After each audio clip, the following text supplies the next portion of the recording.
Let's go! So, top 5 LSU Tigers. We did it last year. We're doing it again this year. And I'm going to need your help in the comment section. Let me know who you think are the top 5 LSU Tigers heading into next season. We are not going to include quarterbacks because obviously the quarterback has so much impact on the game. I just think it's kind of boring because obviously the most important player on the team is Max Johnson. And if Max gets hurt, it is Garrett Nussmeier, so they will not be included. We will also not include the clear-cut Tier 1 top 3 players on this team. Derek Stingley Jr., Elias Ricks, and Kayshon Boutte. I will, however, rank these 3 studs at the end of the video today. So coming in at number 5, I'm going to stick with Mike Jones. I understand that he is learning a new position and a new defense, and he wasn't there in the spring, but he's here in the fall.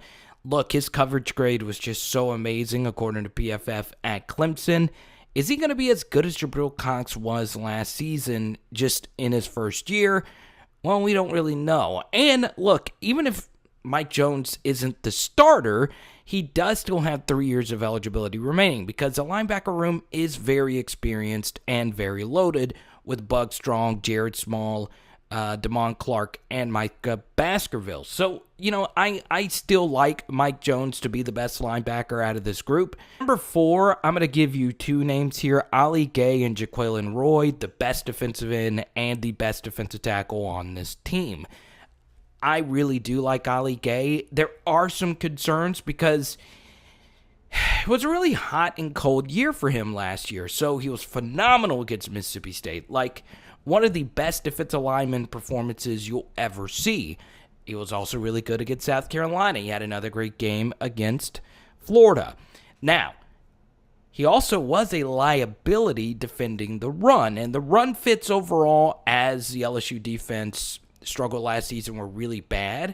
So that's going to be very key. Andre Carter and Blake Baker getting that fixed in that front 7. So if the run fits get better and Ali Gay does take that next step, obviously the NFL scouts love his length. They love his pass rushing capability. They love just his overall athleticism. But there are some improvements to be made. So this is probably more of a ceiling play for me here. This, is a little bit more of a hot and cold kind of pick. But Ali Gay has the highest ceiling of the LSU defensive linemen. You could argue B.J. Ojulari at defensive end. I put Jaquelin Roy here as well. Look, 18 tackles doesn't look all that impressive, but if you look at the pressure he was able to create last year, it was really good. He was probably their best 3-technique playmaker as a true freshman last year. There are some issues, though, as far as snap count is concerned. That defensive tackle rotation is going to be very loaded, obviously with Mason Smith, who we'll get to in just a second. Neil Farrell also in that mix, and then, of course, Joseph Evans.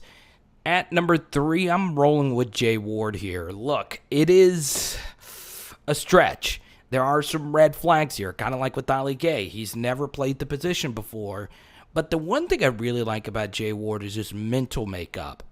Last year he had some really rough games. Mississippi State game, a perfect example, but he was also playing hurt. As he got healthier, he became more dominant. The Ole Miss pick 6, an incredible performance against Florida, going up against Kadarius Toney. Overall, he was incredible is kind of a kind word, but he did better against Toney than any of the other slot corners. I do think Major Burns has a higher ceiling, and I think Major Burns could end up being the best safety on this team. Todd Harris, the most experienced, not as athletically gifted as the other two, and of course his injury history is also a concern, but I'm going to go with Jay Ward in this position, and this is the key. LSU needs their safeties to be a lot better than what they were last year, and they got Durante Jones, a safeties coach, and the new defense coordinator to fix that aspect. Now, I want to tell you about an underdog on this team, the guy that I'm standing for. I went on 104.5 ESPN and stand for them today with Mario and Jay Hill. I'm telling you, we're sleeping on this guy big time. Now, speaking of underdogs, you can play fantasy football with me. Yes, you can play with me on Underdog Fantasy. Now, here's the key thing. Sign up now with the promo code Carter. And guess what? you get an automatic $25 bonus. Number 2, I'm sick and tired of people sleeping on Jaray Jenkins. Once again, I won't go too deep into it, all right? We've already done a video. The number 2 wide receiver on this team is Jaray Jenkins. Stop it. Stop it, okay?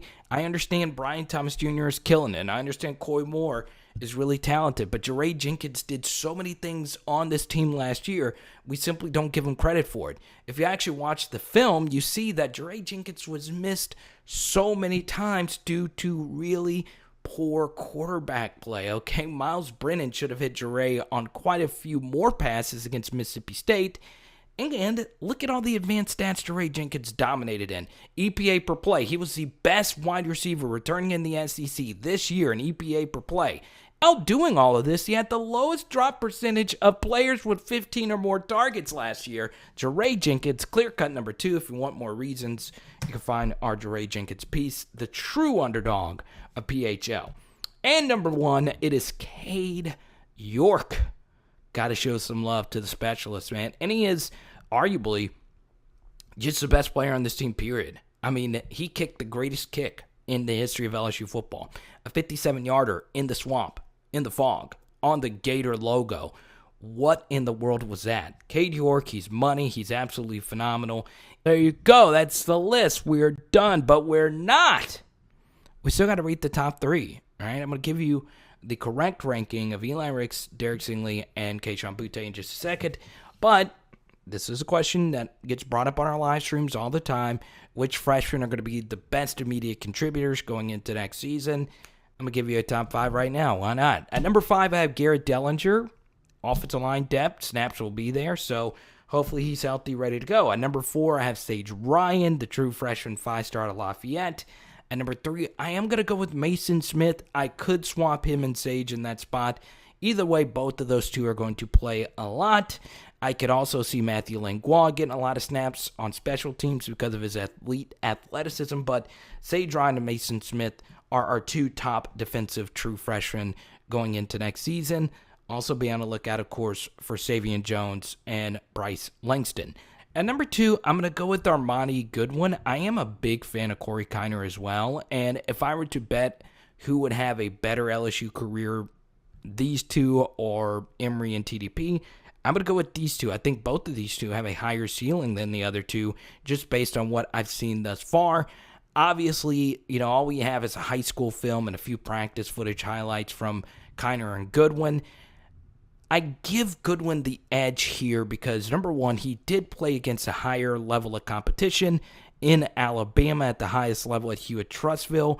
Also, Goodwin has a little more top end speed, and on top of that, I really like Goodwin's ability to run out of shotgun. And at number 1, I'm going to give 2 guys the edge here, Jack Besh and Brian Thomas Jr.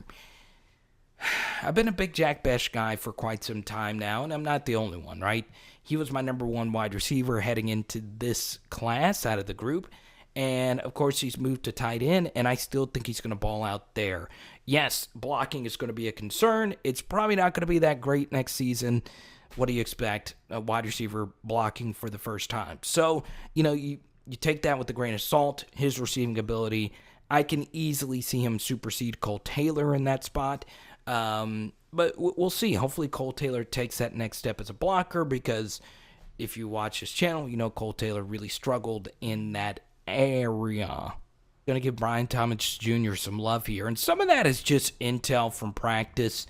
Gotten on pretty good authority that this guy's lighting everybody up. And this is a guy who committed really late in the process, and he looks to be the best wide receiver right now. Brian Thomas Jr. has a little bit of Jaray Jenkins in him in that they're not really flashy guys.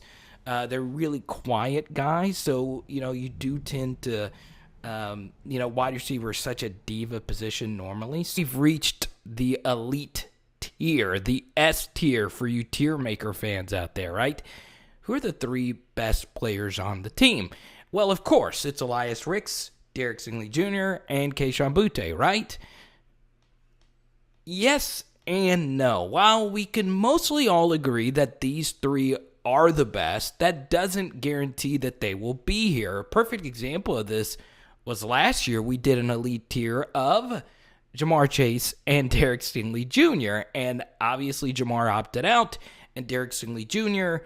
Had a rough year last year, and a lot of that was due to injury. So there's, a guy like B.J. Ojulari very well could be the best player on this team next year. I mean, he really is that talented. So football's unpredictable. You'll never know who's actually going to reach this level. Heck, Elias Ricks, even though us on this channel saw him as a top 5 player before he ever saw a down, legit, you can go watch it. He was in our top 5. That's what's great. We all have our own personal evaluations. Now, I will include my number 1 player was such a bad miss. It was by far my worst prediction I've ever made on this. At number 3, I do have Derek Stingley Jr. there right now. Health is a big issue. He's not fully healthy right now. He wasn't really fully healthy last year. And the biggest concern for me isn't necessarily that he's hurt. It's just the variety of injuries that he's had. And in fact, we don't fully know what his injury is right now at the time of this recording. But if he is fully healthy, once again, these 3 guys are very close in my mind. Trust me, I spent a lot of time deciding how I would rank these. It is interesting, though, that Derek Stingley Jr. is the number 1 player in the SEC, according to 247, Saturday Down South, and quite a few lists you will see. So, number 2 is Kayshon Boutte. The amount of targets he's going to get, especially knowing, as you guys have seen on our film studies, that Kayshon Boutte does get a lot of targets from Max Johnson, to the point Max sometimes can lock in on him. That's not going to slow down next season. He's going to get a lot of action. And look, yes, Devonta Smith was a senior, but the past 2 seasons, the Biletnikoff was won by a second-year player. So Kayshon very well could be that guy next season. And number 1, I'm going to put Elias Ricks here. This is what really baffles me, is that I see Derek Stingley on so many lists, but Elias Ricks was just as good as Derek Stingley was his true freshman season, and more recently, he has proven that he was elite. So once again, Derek Stingley, he's going to be fully healthy. I think he's going to be fantastic. I simply think Elias Ricks is the best player on this team because of the pick 6 capability, also just because he has remained mostly healthy. Now, he has his own injury issues as well, as far as, being really banged up this offseason, the surgeries and all of that. And these 2 are close, according to Elias Ricks' press conference from earlier this week.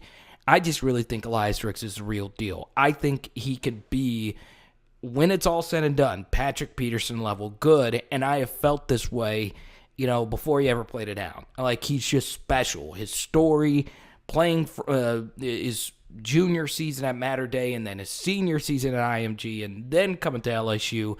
This guy is a well-traveled, unbelievably intellectual football player. And he plays with this bite and this swagger that is really infectious. You guys in the comment section are probably going to be better at this than me, because I wasn't bad last year other than the number 1. But still, you got it. It is Power Hour LSU. Boom! Our big 3-day-long Max Johnson film study is floating in your face right now. Don't forget about Underdog, promo code Garter. And I think we're doing some shrimp pasta tonight. Let's go!